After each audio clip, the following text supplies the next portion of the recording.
মাত্র 10 মিনিটে স্টিলের বাটিতে একদম দোকানের মতো এই মিষ্টি দই আমি ঘরেই তৈরি করেছি। কি শুনে নিশ্চয়ই আপনাদের বিশ্বাস হচ্ছে না, তাই তো? হ্যাঁ, সেজন্যই আজকে আমি পুরো ভিডিও জুড়ে অনেক খুঁটিনাটি দরকারি টিপস সহ রেসিপিটা শেয়ার করেছি, যাতে করে প্রথমবারেই যে কেউ পারফেক্টভাবে মিষ্টি দই বানাতে পারেন। এইভাবে দই বানালে পানি কাটবে না, একদম থকথকে ঘন ক্রিমি হবে। পুরো রেসিপিটা দেখার পর আপনি নিজেই অবাক হবেন আর বলবেন মিষ্টি দই বানানো এত সহজ, আরও আগে কেন শিখিনি। মিষ্টি দই বানাতে প্রথমেই আমাদের লাগবে ফুল ফ্যাট দুধ।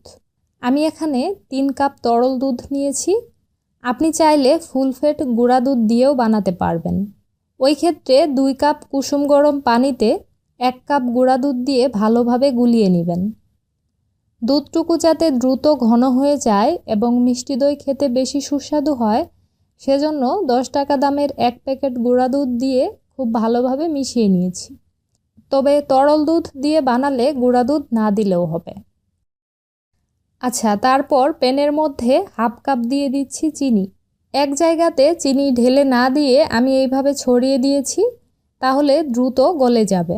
এখন নেড়ে দেওয়ার কোনোই প্রয়োজন নেই। চুলার মাঝারি তাপে এইভাবে কিছুক্ষণ জাল করতে থাকলে দেখবেন চিনি আপনা আপনি গলতে শুরু করবে।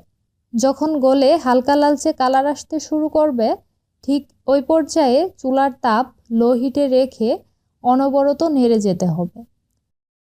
কোনো অবস্থাতেই কিন্তু এই ক্যারামেলটা অতিরিক্ত কালার করে পুড়িয়ে ফেলা যাবে না, তাহলে দই খেতে তিতা লাগবে।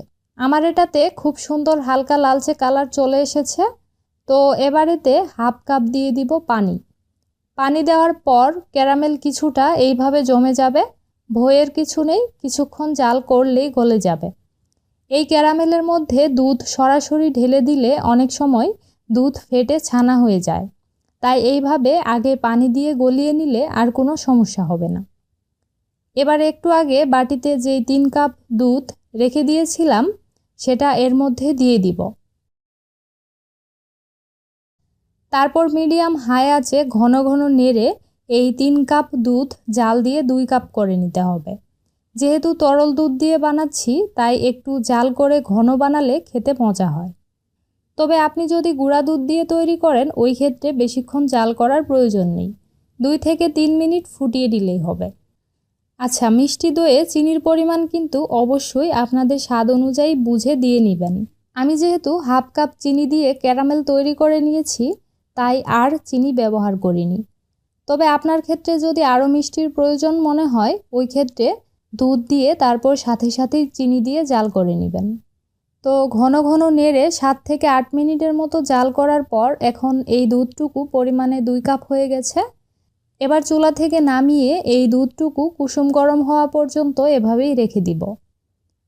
এদিকে আমি আগে থেকেই ছাঁকনির মধ্যে 4 টেবিল চামচ টক দই পানি ঝরানোর জন্য রেখে দিয়েছিলাম। অবশ্যই দইয়ের পানি ঝরিয়ে নিতে হবে। এখন বাটিতে নিয়ে নিচ্ছি।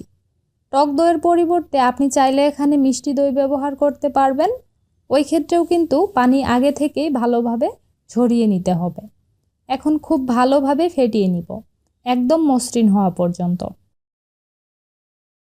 তারপর দুধটুকু যখন কুসুম গরম হয়ে যাবে, মানে হাতের আঙুল দিয়ে আপনি 10 সেকেন্ডের মতো রেখে দেওয়ার পর যদি আঙুলটা গরম সহ্য করতে পারে, তাহলেই বুঝবেন এটা এখন ঠিক তাপমাত্রায় আছে। এবার এখান থেকে অল্প অল্প করে নিয়ে এই দইয়ের মধ্যে দিয়ে প্রথমে ভালোভাবে মিশিয়ে নিতে হবে।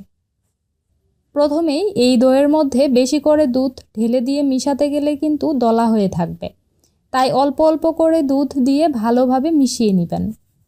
সবটুকু মিশিয়ে নেওয়া হয়ে গেলে যেই বাটিতে দই বসাবো, সেটার মধ্যে সামান্য টক দই আগে থেকেই আমি মেখে নিয়েছি। এবার এই দুধের মিশ্রণটা এর মধ্যে দিয়ে দিব। হিটপ্রুফ যে কোনো পাত্রেই এই মিষ্টি দই জমাতে পারবেন। আমি আজকে মিষ্টি দই স্টিলের বাটিতে জমিয়ে নিব। আচ্ছা, এবার ফয়েল পেপার দিয়ে ভালোভাবে বাটির মুখটা বন্ধ করে দিচ্ছি। বাটির ঢাকনা থাকলে সেটা দিয়েও ঢেকে দিতে পারবেন। এখানে আমি হাঁড়ির মধ্যে অল্প পানি দিয়ে গরম করে নিয়েছি আর মাঝখানে একটা টিস্যু ভাঁজ করে দিয়েছি। এবার এর উপরে সাবধানে বাটিটা বসিয়ে দিব। পানির ভাপে বাটিটা যাতে নড়াচড়া না করে, সেজন্য আপনি চাইলে স্ট্যান্ড অথবা সুতি কাপড়ের উপরেও বসাতে পারেন।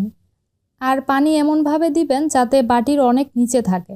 বেশি পানি দিলে কিন্তু পানি ফুটে দইয়ের ভিতরে প্রবেশ করবে। এবার ঢাকনা দিয়ে ঢেকে মিডিয়াম আঁচে 10 মিনিট জাল করতে হবে।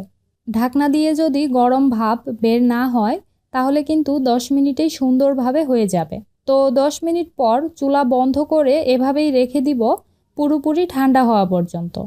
এই সময় কিন্তু ঢাকনা খোলা যাবে না, তাহলে গরম ভাপ বের হয়ে যাবে। তো হাঁড়িটা যখন পুরোপুরি ঠান্ডা হয়ে গেছে তখন আমি এটা খুলে নিয়েছি। দেখতেই পাচ্ছেন দই একদম ভালোভাবেই জমে গেছে। মিষ্টি দই কিন্তু ঠান্ডা হলেই খেতে বেশি ভালো লাগে, তাই আমি ফ্রিজে নরমালে রেখে দিয়ে আরও ভালোভাবে ঠান্ডা করে নিয়েছি। ফ্রিজে রেখে ঠান্ডা করার পর দেখতেই পাচ্ছেন দই আরও ভালোভাবে জমে গেছে। বাটিটা উল্টো করার পরেও কিন্তু পড়ে যাচ্ছে না। ঘরে এইভাবে মিষ্টি দই বানালে বাজার থেকে আপনি আর কখনোই কিনে খেতে চাইবেন না। ঘন, ক্রিমি আর মসৃণ এই দই মুখে দিলেই একদম মন প্রাণ কলিজা ঠান্ডা হয়ে যাবে। এইভাবে দই তৈরি করলে অতিরিক্ত পানি কাটবে না। যারা কখনোই দই তৈরি করেননি তারা একবার এই রেসিপিটা দেখে নিলেই প্রথমবারেই পারফেক্টভাবে বানাতে পারবেন। আজ তাহলে এখানেই বিদায় নিচ্ছি। আল্লাহ হাফেজ।